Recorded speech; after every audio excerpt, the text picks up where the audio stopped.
nossa terceira aula de ecologia aí. E aí, antes da gente dar continuidade aí, eu vou postar o gabarito da aula anterior, da aula 26, e aí depois a gente entra aí na aula 27, tá?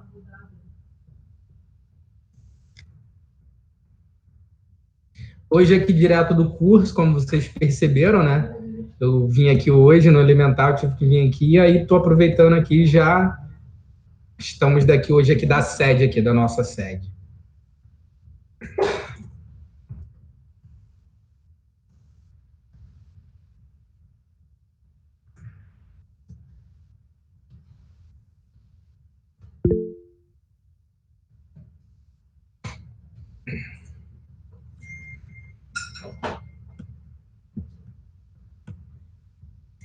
Tô sem o meu mouse, eu acho que eu tô sentindo diferença, porque eu deixei aqui em casa. Porque tempo que eu não uso o touch. Tem espera aí, né? Deixa eu tirar isso aqui.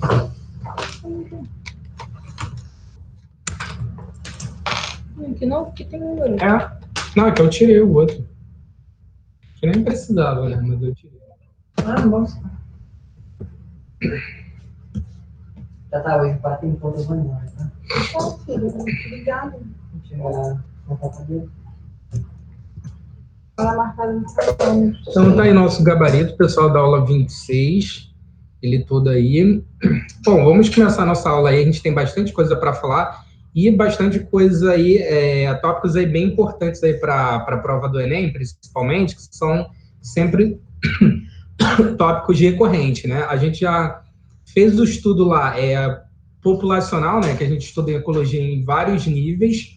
A gente fez o estudo da população, das comunidades, e hoje a gente vai falar aqui mais um pouco dos ecossistemas, né? Que é outro nível aí que a gente divide o estudo da ecologia para facilitar, né, nossos estudos, nossos entendimentos. E aí a gente começa falando de uma coisa chamada bioacumulação, né?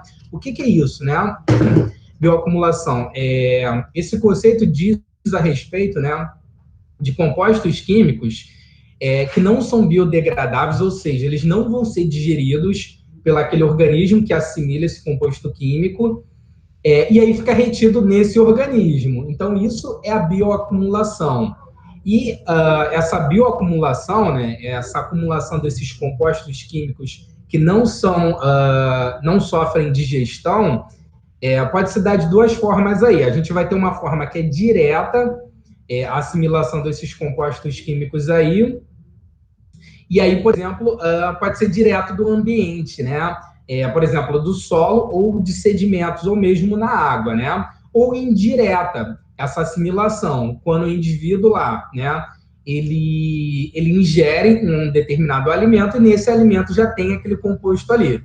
Sendo que, na verdade, essa bioacumulação ela acaba ocorrendo as duas formas conjuntas, né? Acontecem os dois processos aí, tanto direto quanto indireto, ao mesmo tempo. Então, essa é a bioacumulação. Mas um outro conceito que a gente tem que ficar mais de olho, que vai cair nas provas de vocês, é esse daqui. Que eles gostam muito de... isso aparece muito frequentemente lá nas provas lá. Esse conceito aqui é até mais interessante para a gente, que é da magnificação trófica, ou também chamada de biomagnificação, que na verdade está relacionada muito com o conceito anterior, porque o da bioacumulação é no organismo individual. A magnificação trófica é quando a gente já tem a passagem dessa bioacumulação a nível individual, daquele indivíduo para outro, né? Para outros níveis tróficos. Deixa eu só fechar minha câmera aqui, deixar só a apresentação. Peraí, pessoal. Tá, deixar só minha voz aqui. Voltando aqui. Então, a magnificação trófica ou biomagnificação é isso. É quando a gente tiver a passagem dessa bioacumulação, ou seja, de um indivíduo para outro indivíduo. Então, aí a gente tem essa magnificação trófica, ok? E esse acúmulo, uma coisa que tem que estar bem claro para a gente, esse acúmulo ele é progressivo dessas substâncias conforme vão passando de um nível trófico para outro. Então, vocês lembram dos níveis tróficos que a gente tem lá? Começa lá na base, que são os produtores. Se for uma comunidade terrestre, esses produtores é representado pelos vegetais. Desculpa, pessoal, estou tossindo bastante hoje. E se for numa comunidade marinha representada pelo fitoplâncton, né? No caso, as microalgas. Então, esses são os produtores. Só que daí, quando esses produtores assimilam, tem essa bioacumulação de compostos químicos, né, não biodegradáveis, depois isso vai ser passado para os outros níveis tróficos. A gente vai ter lá o consumidor primário, C1, que a gente chama, ou de primeira ordem, que são os herbívoros, e aí vão assimilando. E aí depois vai ter o consumidor secundário, que vai assimilar, né, quando comer, né, o consumidor primário, e por aí vai. E aí vai passando, né, de um nível trófico para outro. E aí quando a gente tem lá níveis tróficos mais elevados, a gente vai ter uma concentração maior, essa magnificação trófica é maior. Essa bioacumulação naquele indivíduo vai ser maior, porque ele já vem assimilando dos níveis tróficos anteriores aí, ok? Então, para os predadores de topo, né, como gaviões e outras aves aí de rapina, e a gente tem outros predadores de topos também que não aves. E aí, para esses predadores de topo, essa magnificação trófica, essa biomagnificação vai ser maior, ok? Então, sempre vai ser maior nesses níveis tróficos maiores. Então, já nos níveis tróficos abaixo, essa magnificação trófica é menor, essa concentração desses poluentes, ok? Isso tem que estar bem claro para a gente. Agora a gente começa a falar dos desequilíbrios ecológicos, né? A gente chama de poluição qualquer desequilíbrio, né, direto ou indiretamente, provocado por ação humana, que a gente chama de ação antrópica.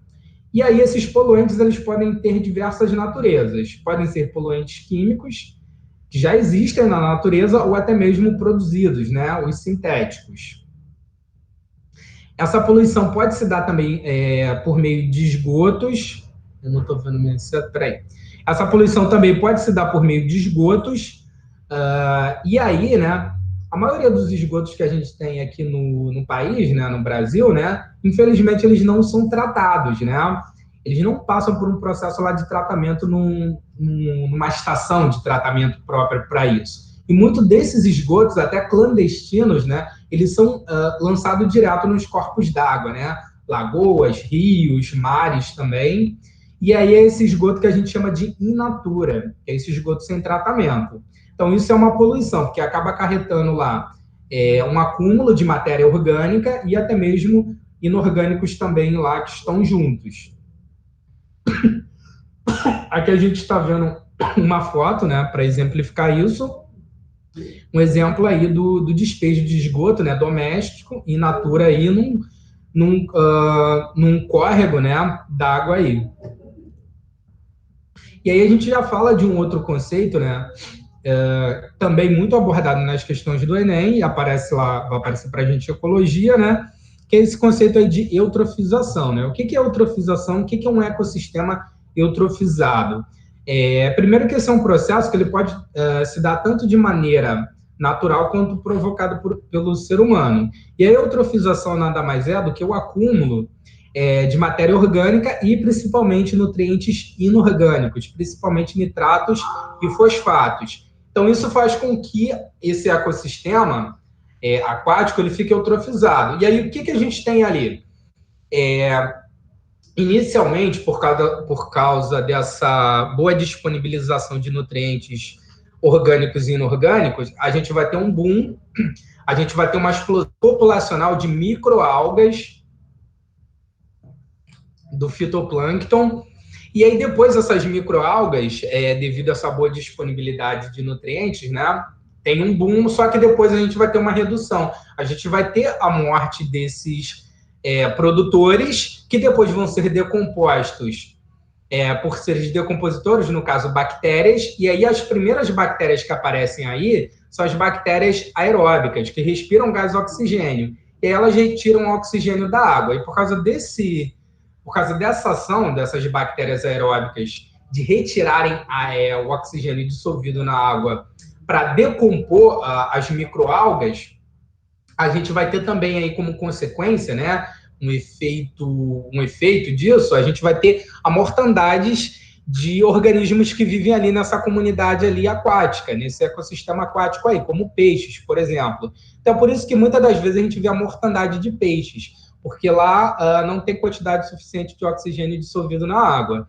E aí depois, essas bactérias vão consumir esses recursos, essas bactérias também vão morrer. E aí depois aparecem outras bactérias, que são bactérias anaeróbicas, que não precisam de gás oxigênio, e são bactérias que produzem aí alguns ácidos, né? E aí é o que dá aquele cheiro característico, né, de podre.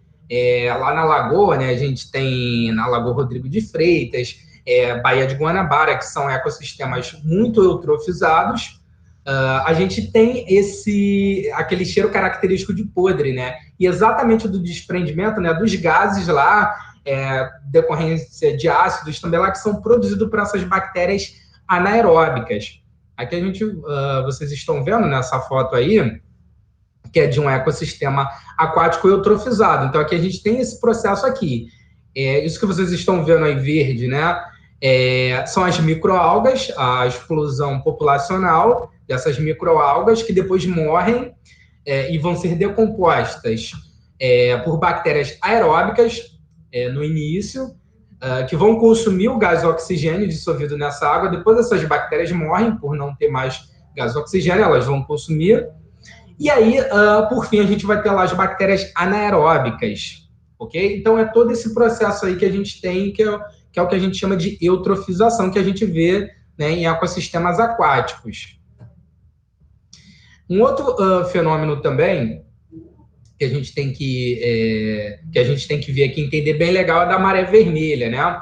O que é esse outro fenômeno aí? Ele também pode ser causado por um fenômeno natural ou também provocado por ação antrópica, né? Ação humana. Na maré vermelha, a gente tem aí a explosão populacional de microalgas também, lá do fitoplâncton, só que aí já são microalgas, isso é interessante para a gente saber situar aí, eles perguntam isso, que microalgas são essas? Não são qualquer microalgas, são microalgas dinoflageladas. O que são microalgas dinoflageladas? São algas, né, microscópicas, unicelulares, e elas têm 2 flagelos, por isso dinoflageladas. E essas algas, elas têm uma coloração que varia do vermelho até o pardo, marrom pardo, e por isso que dá aquele aspecto de um tapete vermelho lá, né, sobre o mar lá. Essas algas também, elas liberam substâncias na água e essas substâncias são tóxicas. Então, acaba matando também ali organismos ali daquela comunidade ali marinha no entorno ali, ok? Então, é todo esse processo aí. E como que se dá a explosão populacional dessas algas, né, dinoflageladas? Também por boa disponibilidade de nutrientes minerais, pode ser decorrência também de matéria orgânica de esgotos domésticos lançados in natura no mar, e outras ações também, né, outros processos também, como alterações na temperatura da água, ou até mesmo na salinidade, e aí isso vai aí ocasionar aí, né, a multiplicação, a explosão populacional dessas microalgas aí dinoflageladas.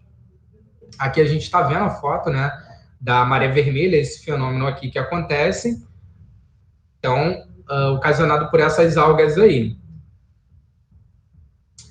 A poluição da água também pode se dar de maneira, né, a gente falou de poluição química lá inicialmente, né, e aí a gente passou pela eutrofização, pela maré vermelha, mas a poluição da água também se dá por fatores físicos também, como o calor.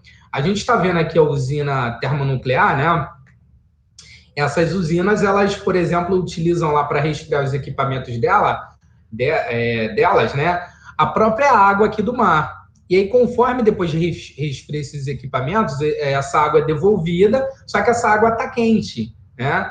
E aí, isso acaba também matando os organismos ali, dessa comunidade marinha, daquele entorno ali. Então, isso pode ser considerado uma poluição também. Uma poluição aí, no caso, física, né? Química, a gente volta a falar que a gente tem os metais pesados, geralmente lançados por indústrias. A gente tem aqui alguns metais pesados bem conhecidos, que é o zinco, cobre, mercúrio e o cádmio. Aqui a gente está vendo aqui esse despejo, né, de materiais pesados aí sendo lançados diretamente numa praia, né? Petróleo também é um outro componente aí que é um poluente também, principalmente aí das águas, né, dos mares. E aí o problema do petróleo, né, a gente vai ver aqui na foto, né, ele fica, né, na superfície, né, tem a questão da densidade, ele fica na superfície, e aí ele prejudica a comunidade marinha, por quê? Os organismos que estão abaixo na coluna d'água, eles precisam de luz. E a gente também tem ali a comunidade do fitoplâncton, né? As microalgas aí. Elas precisam fazer fotossíntese, depende da luz, e aí por causa do petróleo, e aí essa incidência de luz fica prejudicada, a luz ela não vai penetrar tão bem, ou não penetra, e aí não chega onde deveria chegar. E aí a gente já tem uma interrupção desse processo aí, desse ecossistema, né? Desses produtores marinhos, que são fitoplâncton, as microalgas, que deveriam fazer fotossíntese. E aí produzir oxigênio, tanto para a água, e libera uma parte para a atmosfera, e aí isso acaba sendo interrompido, né? Então isso é um grande problema. Outro problema também até para as aves marinhas também, que acabam, né, impregnando as penas, né, dessas aves marinhas com o petróleo, e aí elas acabam morrendo, porque a ave lá fica tentando retirar o petróleo, né, das penas, acaba ingerindo esse combustível fóssil, né, que é o petróleo, e aí acaba morrendo por intoxicação, por exemplo, né, não conseguem voar também, tem todo esse processo aí, prejudica, né, vários grupos aí de animais. A poluição do solo, né? Aqui a gente vai ter também, quando a gente fala de poluição do solo, quando se remove também a cobertura vegetal, o solo ele fica mais exposto às intempéries que a gente fala, ou seja, às chuvas, às precipitações, e aí esse solo fica mais exposto e a gente vai ter esses processos aqui. Isso daqui é chamado de vossoroca, esse nome engraçado aí. É isso daqui, essas erosões aqui do solo. Então, quando a gente remove a cobertura vegetal, a cobertura vegetal ela tem que amortecer, por exemplo, a água das chuvas, né? E remove essa cobertura vegetal, o solo fica desnudo e essas águas das chuvas, né, quando chega no solo, essa queda aí ela é muito mais intensa e acaba provocando essas erosões aí que a gente chama de vossoroca, que é isso daqui que vocês estão vendo. E aí é por isso também, pessoal, que às vezes a gente tem aqueles deslizamentos lá, né? Porque se remove a cobertura vegetal, o solo fica mais exposto a essas intempéries aí e acaba prejudicando, né? Essa é uma das explicações também porque ocorrem alguns deslizamentos. Um outro problema aí, um outro fator também de poluição são os lixões, que são áreas, né, destinadas, né, ao descarte do lixo urbano, que em sua maioria não é tratado, não é reciclado, a gente não faz reciclagem de boa parte do nosso lixo, e também o nosso lixo, a parte da matéria orgânica, que deveria ser tratada antes de ser despejada nesses locais, não são tratados também. E a gente também tem um outro problema com relação a isso, né? Então, a gente tem os lixões, dessa decomposição da matéria orgânica desse lixo, produzindo um líquido, né, que é o chamado chorume, e esse chorume penetra no solo. E aí, esse chorume, que é o líquido dessa decomposição desse lixo orgânico, desses lixões, vai penetrar e vai chegar até lá os lençóis freáticos. Então, isso acaba contaminando os lençóis freáticos. Então, a gente não deve, por exemplo, né, cavar poços, né, artesianos próximos de locais que têm lixões. Porque essa água muito provavelmente está contaminada porque está sendo alimentada por esses lençóis freáticos aí adjacentes. Por mais que essa água desse poço não tenha uma coloração ou mesmo um cheiro, né? Mas se você for fazer uma análise lá microbiológica, química, você vai encontrar lá poluentes lá. Então, a gente não deve consumir água desses poços aí. Outro tipo de poluição também que a gente tem é a poluição radioativa, e isso é um grande problema, né? O lixo radioativo ele tem um protocolo para o descarte desses materiais, tem a questão da meia-vida, ou seja, esses materiais eles ficam muito tempo ativos, né, no ambiente. E aqui a gente tem um exemplo, né, de como que seria um descarte aí apropriado, né? As pessoas usam equipamentos, tem toda uma biossegurança para transporte, armazenamento desse tipo de material, né? Aqui no Brasil, né, na década de 80, eu acho que vocês já ouviram falar, a gente teve um acidente, né, com o Césio aí, com o isótopo do Césio, que foi o Césio 137. Se eu não me engano, me corrijam se eu estiver errado, foi lá em Goiânia, não foi isso? Vocês já ouviram essa matéria? Já leram sobre? Já sim, foi. Foi em Goiânia? Eu acho que foi. Do moço que não sabia que era Césio, né? Ele acabou levando para casa. Exatamente. Foi muito triste, né? Por quê? Então, descartaram lá de uma forma que não deveriam, e aí os moradores locais, né, acharam bonito aquele material, porque tinha uma cor, né, tinha um azul brilhante, aquele Césio, né, eles levaram para casa, não sabiam do que se tratava, não tinha nenhum aviso, e aí, né, esses materiais, eles têm um alto poder, né, de interagir com os tecidos biológicos, isso causa mutações no material genético. Então, a gente teve várias gerações lá, dessas famílias que tiveram vários tipos de cânceres, né, tumores em decorrência do contato com esse isótopo aí, desse material radioativo, né, do Césio 137, ainda afetou várias outras gerações, né. A gente pode, inclusive, com essa discussão agora, fazer vários outros links, né, com a genética, enfim, a gente pode fazer vários outros links aí.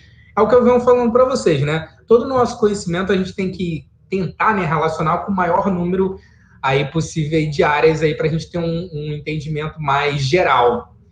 E isso é o que as provas do Enem pedem também, né?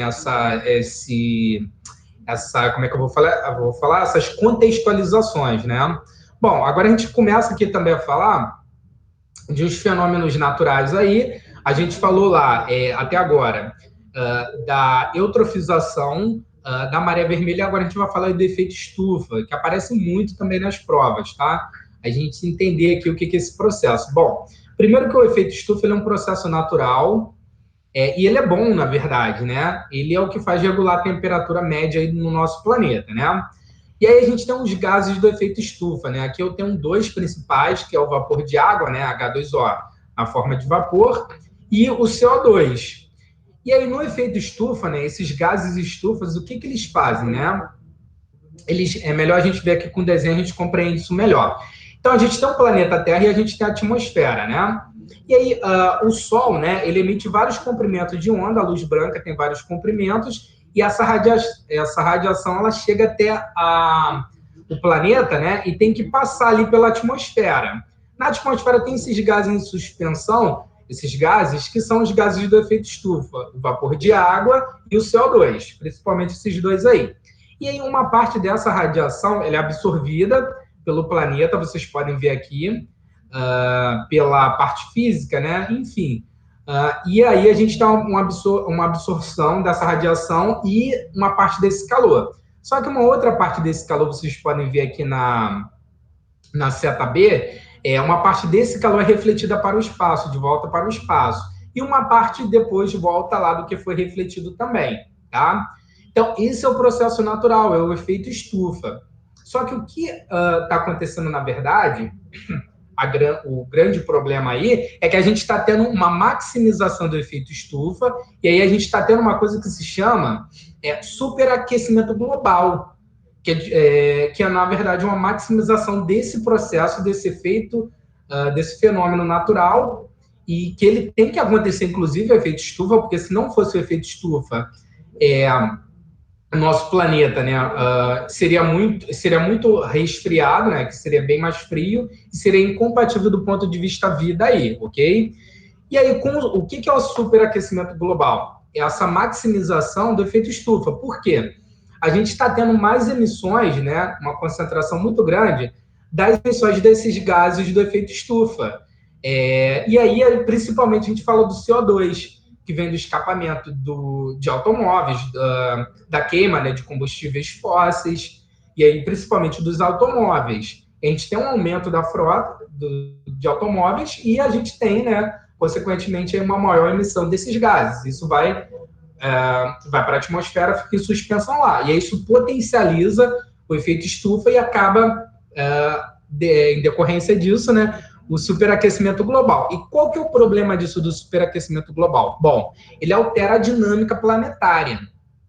E aí, por exemplo, lá no continente gelado, lá na Antártida, a gente vai ter o derretimento das calotas, né, polares. Consequentemente, a gente tem um aumento do nível do mar também, por causa do derretimento do gelo.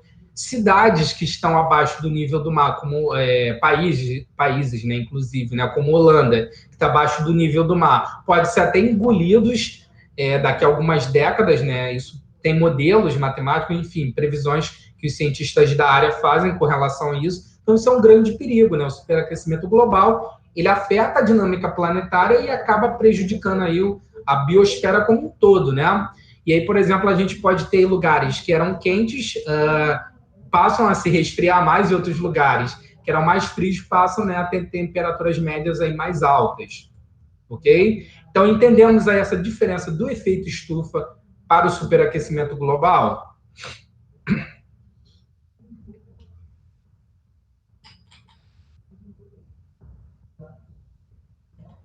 Sim, professor. Entenderam? Beleza, né? Então, a gente teve aí, por exemplo, né, uma maior emissão, e aí uma perspectiva histórica, a gente vai falar aqui um pouco de história, né? A gente teve uma maior emissão de gases do efeito estufa a partir da primeira revolução industrial.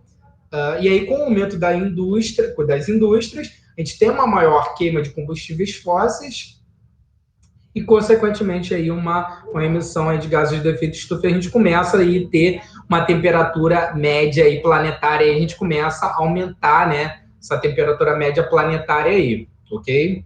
A partir da primeira revolução industrial. Outros gases do efeito estufa também. Eu falei do CO2 e do vapor de água, né? Mas a gente também tem outros, né? A gente também tem o metano, o CH4, né? E óxidos de enxofre e nitrogênio. Mas, principalmente, vocês vão ver na prova, o CO2 e o metano. Eles vão falar muito desses dois gases aí. Inclusive porque o metano, ele é um gás que ele pode ser potencializado, né? A sua produção, né? Relacionada lá à pecuária também, né? Então, os pecuaristas lá criam, né, bois, vacas, enfim. E aí, esses animais, do processo de digestão deles, é lançado para a atmosfera gases de metano também, do processo de digestão deles. Outra coisa também que se faz com relação à pecuária aí é para ter uma grande área, né, para como é que eu vou falar a palavra? Não, cultivar. É para criar, né, esses animais, se desmata grandes áreas e aí se faz queimadas para fazer esse desmatamento, ou seja, né, a gente tem uma contribuição aí maior também de gases do efeito estufa para a atmosfera. Então, vocês podem ver que também está relacionado, né, esse superaquecimento global com a pecuária também. Com a agricultura também, é a mesma coisa, para tornar determinadas áreas agricultáveis, esses profissionais, né, os agricultores também desmatam uma grande área, faz queimada também. Então, todos esses processos aí, essas atividades antrópicas, ou seja, humanas, elas também contribuem também para esse superaquecimento global aí. Agora a gente fala agora aí da destruição da camada de ozônio, né? O que é a destruição da camada de ozônio, né? O O3. Bom, lá na atmosfera, que a gente estava falando aí, a gente tem vários gases, né? O gás mais abundante aí na atmosfera é o nitrogênio. A gente já falou um pouco dele lá no ciclo biogeoquímico do nitrogênio. Para a gente, na forma dele gasosa molecular, a gente só consegue assimilar o nitrogênio quando a gente ingere alimentos, né? E isso foi decorrente de todo um ciclo lá, teve procariontes, né, bactérias que fixaram o nitrogênio lá, né, e aí depois os vegetais absorveram esse nutriente do solo, o nitrogênio, né, os nitratos, na verdade, né, e depois quando a gente ingere esses alimentos aí que a gente absorve o nitrogênio. Beleza. Mas voltando à atmosfera, lá na camada, né, tem outros gases também. A gente tem o oxigênio, que é o segundo mais abundante, e a gente tem o O3 também lá, né? Então, a camada de ozônio, né, o O3, ele é um grande filtro para o nosso planeta, né? Porque a luz branca do Sol, ela tem vários comprimentos de onda e tem várias radiações. E uma delas é a radiação ultravioleta. E a gente tem vários tipos de radiação ultravioleta. Uma delas, uma das mais perigosas aí, é a UVB, tá? Então, essa radiação aí, ela tem um potencial, né, de interagir com os tecidos biológicos, ou seja, dos organismos, e... Caramba, tô com uma tosse chata. E aí, alterar o material genético, provocar mutações no DNA desses indivíduos. E aí, dessas mutações, podem surgir tumores, dentre outras coisas. E aí, o grande problema que a gente tem com relação a isso é a destruição da camada de ozônio, é porque ela fica com buracos, ou seja, a gente, nesse filtro, né, nessa camada de gás que envolve a atmosfera, a gente está com grandes buracos nessa camada de ozônio, e aí essas radiações, elas estão penetrando diretamente no planeta. Então, a gente, por exemplo, né, tem uma incidência maior de câncer de pele, aqui no Brasil, por exemplo, né? Aqui no Brasil, é o câncer de pele mais frequente em populações humanas, é o câncer de pele. E aí também está relacionado com isso, né? Com a radiação ultravioleta e UVB aí. E em decorrência desses buracos aí também na camada de ozônio. Tem a questão também da gente estar próximo da linha do Equador, então tudo isso aumenta aí essa incidência, né? E aí, processos tecnológicos, né, contribuem para esse buraco aí na camada de ozônio. E a gente vai ter alguns gases aí que contribuem para isso, né? A gente tem o brometo de metila, o clorofluorcarbono, que são chamados de CF6, abreviadamente, o tetracloreto de carbono, mas principalmente nas provas aparece mais o CF6, até mesmo abreviado, né, que são os clorofluorcarbonos aí. Esse gás aqui, por exemplo, né, ele está presente em muitos refrigeradores, né, nas nossas geladeiras, refrigeradores, até aerosóis de desodorantes. Então, esse gás, né, acaba se desprendendo desses equipamentos, do aerosol também, e isso vai, né, em suspensão aí para a atmosfera.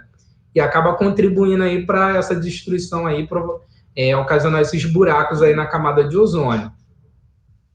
Aqui a gente está vendo agora um desenho disso, né? Como isso acontece, né?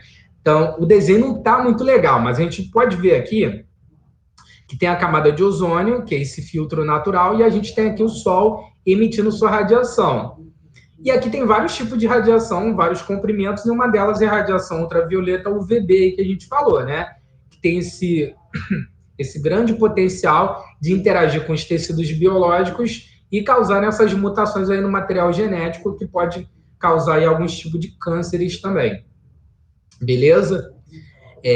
Bom, agora a gente fala aí da inversão térmica, né? O que é esse outro processo aí? Que também pode ser causado de forma natural ou também atividade humana, mais uma vez aí ação antrópica, né? Em condições normais, ocorre diminuição da temperatura do ar com o aumento da altitude. Então, ou seja, em locais mais altos, essa temperatura é mais amena. A gente vai ter um clima mais frio aí, beleza.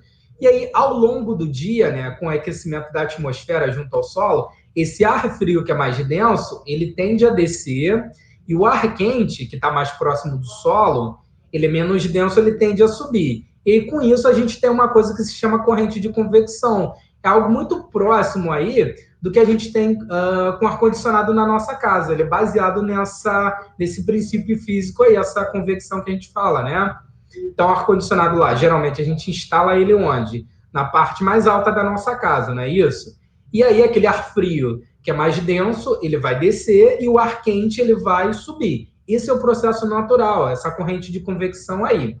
Só que aí, por causa da atividade humana, aqui a gente está vendo nesse primeiro desenho fluxo normal, né? O ar frio, a camada de ar frio aqui, né? Ela vai descer. E o ar quente, né, que é menos denso, vai subir. Beleza. E aí, com isso, esse é o fluxo normal, a gente tem uma dispersão dos poluentes. Por exemplo, se a gente for usar como exemplo um ecossistema urbano, as cidades, então a gente tem aí, com isso, a dispersão dos poluentes dessas cidades para a atmosfera. Deveria acontecer dessa forma. Só que aí, por causa da ação humana, antrópica, a gente está produzindo e liberando mais poluentes, e aí isso está prejudicando esse fluxo natural, que é o que a gente vai ver agora nesse segundo desenho aqui. E por causa disso, o que a gente vai ter? A gente vai ter uma camada de ar quente que vai ficar se interpolando entre duas camadas de ar frio. E aí a gente não vai ter a gente vai ter esse processo interrompido da convecção, das correntes de convecção, e aí a gente vai ter esses poluentes, eles ficam aprisionados nas cidades. A gente vai ver nessa terceira imagem aí com uma foto de São Paulo que eu estou usando, né? Então, São Paulo é conhecida, né, por ser uma cidade cinza, que as pessoas falam, né? Uma das coisas que explica isso é a questão dessa inversão térmica aí, esse processo que está sendo prejudicado, e aí fica com essa aparência cinza aqui que vocês estão vendo acinzentada. Por quê? Porque esse ar frio, a gente não consegue ter essa corrente de convecção aí. E esses poluentes, né? São Paulo é uma cidade que tem bastante fontes poluidoras, né? Esses poluentes ficam aprisionados aqui. E aí por isso que a gente tem. Inclusive, a gente teve até durante o dia, né? Estou comentando aqui com a Tamires, que ela está aqui do lado. A gente teve em São Paulo, lá vocês viram, se deslocou uma massa de ar lá das queimadas, acho que foi do Pantanal, alguma coisa assim, e aí São Paulo ficou escuro durante o dia. E isso daí também tem a ver com esse processo aqui também, que aí não consegue dispersar para a atmosfera esses poluentes aí. Bom, pessoal, e para quase fechar aí nossa aula, a gente fala também de um outro fenômeno também, muito importante para a gente, para nossas provas, que é a chuva ácida. A chuva ácida, ela é caracterizada porque ela tem um pH baixo, né? Que isso é o que caracteriza um pH ácido. Isso foi decorrente da emissão de poluentes também por indústrias, e essas indústrias liberam óxidos sulfurosos e nitrosos, e aí esses óxidos, em reação com o vapor de água em suspensão na atmosfera, reagem esses óxidos e formam ácidos, aí principalmente dois aí, que é o sulfúrico e o nítrico. E aí depois, quando a gente tem a precipitação, a chuva, né, vai diluir esses ácidos aí que vão precipitar junto com a chuva. Ou seja, então isso vai chegar nos ecossistemas. Então isso vai chegar lá no solo, vai chegar nos ecossistemas aquáticos também. Isso vai alterar o pH desses ecossistemas, tanto dos ecossistemas terrestres quanto aquáticos. A gente vai ter também em cidades, em ecossistemas urbanos, também vão ser prejudicados por essa chuva ácida. Ela é corrosiva, ela consegue aí degradar alguns materiais, como concreto, mármore e outros também. Para o solo também é muito prejudicial, porque acaba prejudicando, por exemplo, a solubilidade de muitos minerais, né, íons dissolvidos lá no solo, e que os vegetais precisariam para o seu metabolismo, e acaba prejudicando aí também esse processo aí de assimilação dos vegetais. Okay? E um outro grande problema que eles gostam de abordar nas questões aí para vocês contextualizarem é a questão da chuva ácida.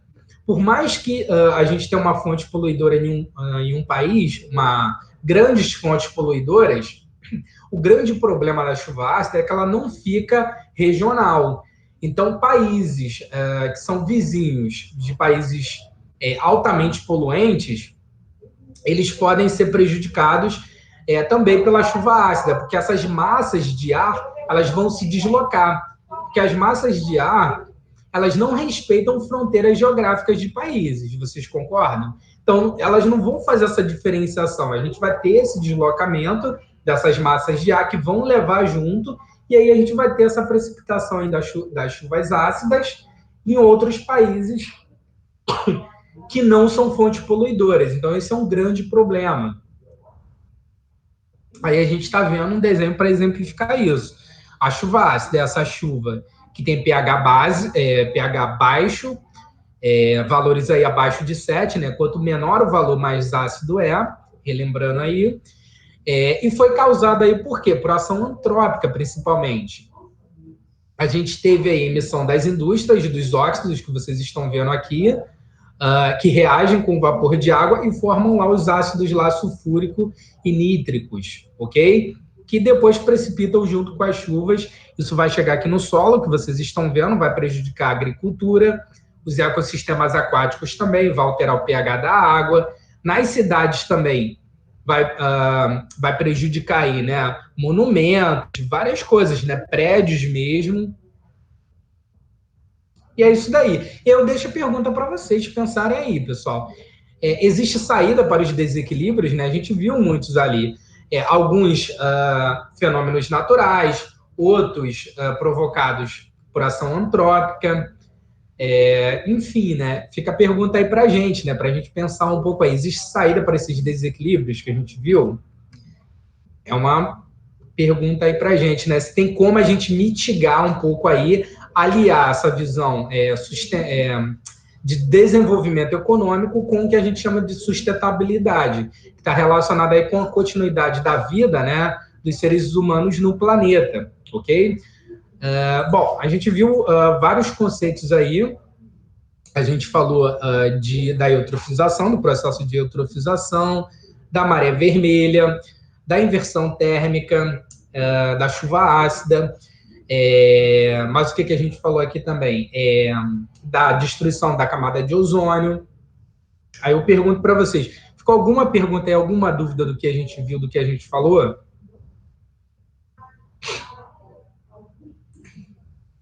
Não.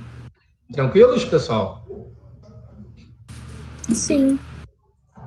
Beleza, então. Esses conceitos, eles são conceitos chaves, eles são sempre recorrentes nas provas do Enem, então é importante que vocês não confundam, tá? O que é a chuva ácida, o que é o efeito estufa, o que é a destruição na camada de ozônio, porque são gases ali diferentes, né? Por exemplo, no efeito estufa, a gente vai ter ali o CO2, o metano, já na destruição da camada de ozônio, né, tem um brometo de metila, mas principalmente vocês vão ver o CF6. Então, é isso que eles gostam de brincar nas provas, para vocês não se confundirem com isso. Então, buraco na camada de ozônio, CF6. Efeito estufa, maximização do efeito estufa, ou seja, superaquecimento global, aí já são outros gases do efeito estufa, que são vapor de água, CO2, metano, são outros gases. Então, não confunda esses processos, tá? Eles não são sinônimos, beleza? Bom, vamos fazer alguns exercícios aí para a gente treinar, então, dessa aula. Eu vou ver aqui 3 exercícios para a gente fazer e comentar aqui agora, para a gente treinar um pouco aí. Vamos lá. Vamos fazer o número 1 aí, a questão do Enem. Vou postar aqui no chat aqui para a gente não esquecer. Vamos fazer o número 1. Deixa eu ver outra aqui bem legal para a gente treinar. Número 2 também é bem legal, que fala do conceito de magnificação trófica, tá? Da biomagnificação.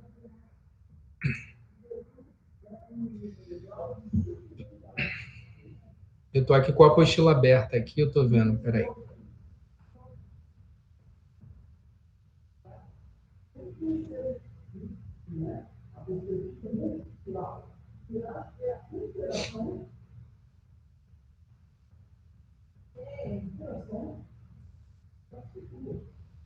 A número 8 também é legal, porque tem a ver com o efeito estufa, e eles estão relacionando aqui a pecuária, número 8, tá? Mas qual aqui? Só mais um, então. Peraí, deixa eu ver aqui agora uma questão da UERJ aqui, deixa eu encontrar aqui.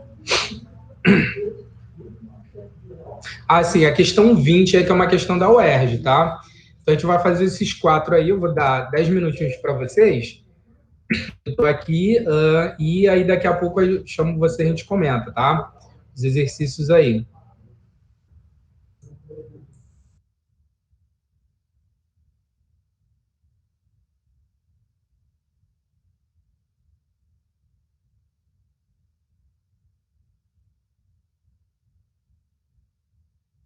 O campo magnético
E aí, pessoal, deu tempo de vocês corrigirem os exercícios, fazerem, né?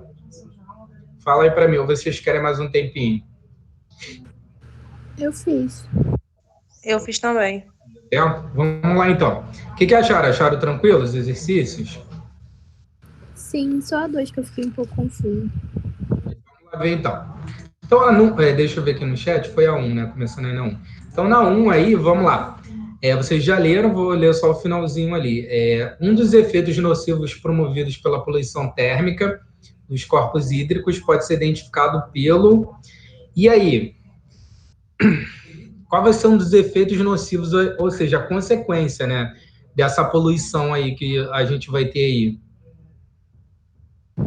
Eu coloquei letra A. Eu coloquei letra B. Eu coloquei letra C. Letra C? Tô vendo aqui as alternativas. Tô vendo aqui junto com vocês.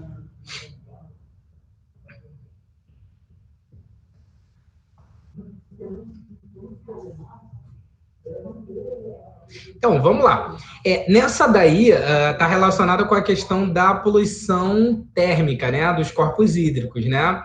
Então, o que a gente pode ter aí, quem falou letra A aí acertou, tá? A gente vai ter um desenvolvimento excessivo do fitoplâncton devido à eutrofização do meio aquático. Lembra que a gente falou que um dos processos também que provoca a eutrofização também é a mudança de temperatura?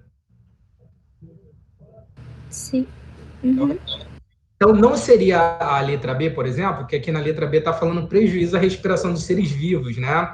Devido à redução da pressão parcial de oxigênio na água. Não seria exatamente a questão da pressão em si, né? Então, não está totalmente correta aí essa alternativa. Então, a mais correta aí é a letra A, tá? A gente vai ter um desenvolvimento das microalgas, que é o fitoplâncton, devido a essa eutrofização aí, tá? Causada por essa alteração na temperatura aí. Não seria a letra C também, acho que alguém falou, né? A letra C, né? Bloqueio da entrada de raios solares, né? Devido ao acúmulo de sedimentos na superfície. Não seria a letra B, porque se você... esse processo aí estaria mais envolvido, no caso aí, se fosse, por exemplo, outro tipo de poluição, a poluição por petróleo, na verdade, né? Ou outros tipos aí, que estariam impedindo a incidência dos raios solares, tá? Então, por isso que na letra C, ficou mais claro para a gente aí agora? Ficou assim. Quem estava com dúvida aí na letra B, pessoal, que falou? Eu tava com dúvida na 2. Na 2, é verdade. Vamos lá, que é a nossa 2 aí também. Então, tá falando aí, com base nas informações e na figura, o elo da cadeia alimentar que apresentará as maiores concentrações do defensivo é do... E aí, o que vocês acham aí? O que vocês responderam? Coloquei do milho, porque eu fiquei confusa com a questão. Eu coloquei do gavião. Colocou gavião?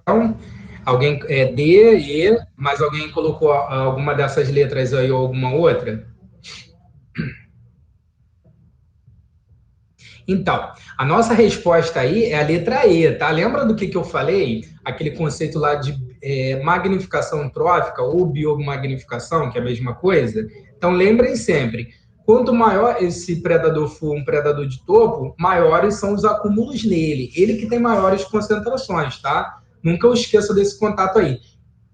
Então, não poderia ser o milho, porque o milho, ele é um produtor. Então, numa comunidade terrestre, ele é um produtor. Tá? Então, ele, na verdade, é o que vai ter a menor concentração desse defensivo agrícola aí. O outro animal, depois um outro ser vivo, aí, no caso um animal, né? Quando comer o milho, aí sim ele já vai ter uma concentração maior.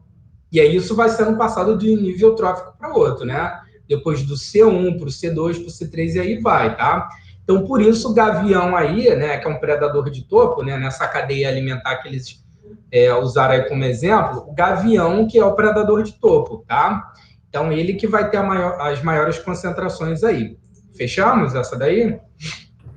Sim. Questão 8 aí agora, né? A gente tem uma charge aí das vaquinhas,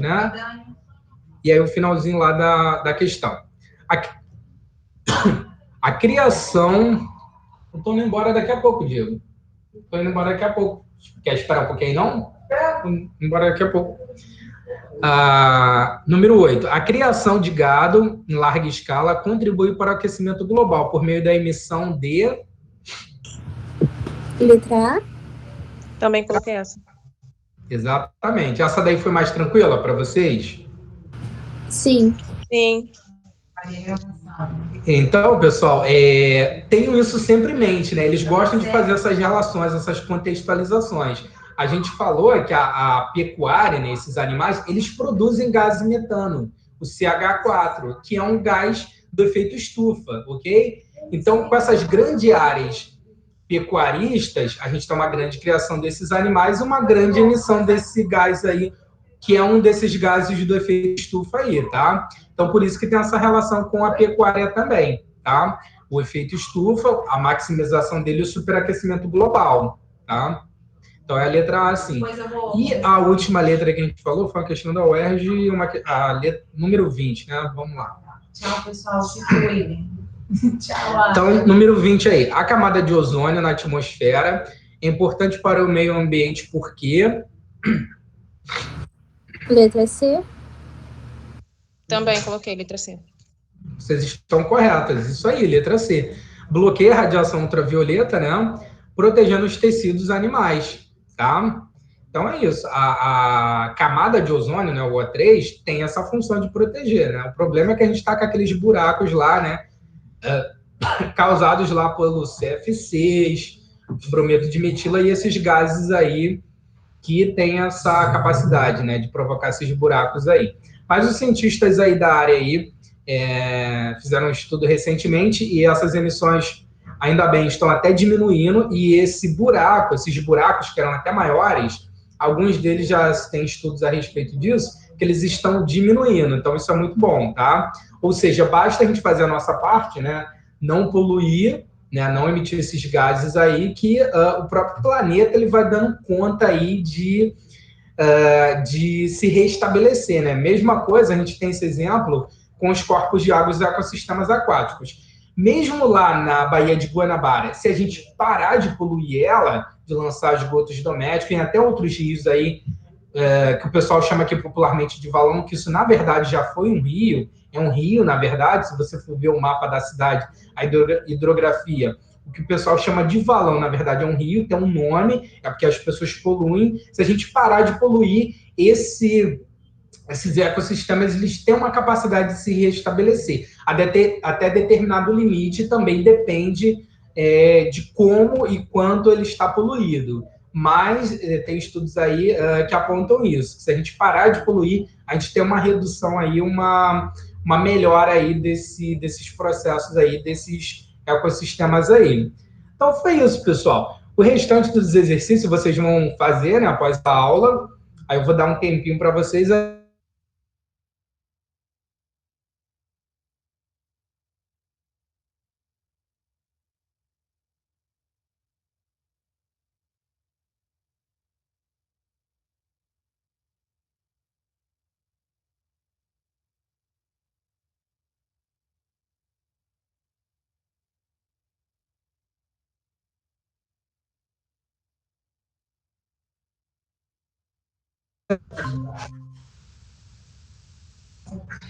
Tinha perdido a conexão aqui, voltando. Foi rapidinho. Então, pessoal, só falando aqui para a gente terminar, e aí depois eu vou ver com vocês esses tópicos que vocês têm mais dúvida, que vocês acham que tem que ter um aprofundamento maior, que estão com dúvidas, enfim. Aí a gente vai tirando as dúvidas desses tópicos aí futuramente, tá bom? Até a prova do Enem, beleza? Tá bom. Qualquer coisa me encontrem no WhatsApp, tá? Podem me chamar lá. Então, bons estudos aí para vocês, tá? Nos vemos aí em breve aí, tá? Tchau, professor. Tchau. Tchau.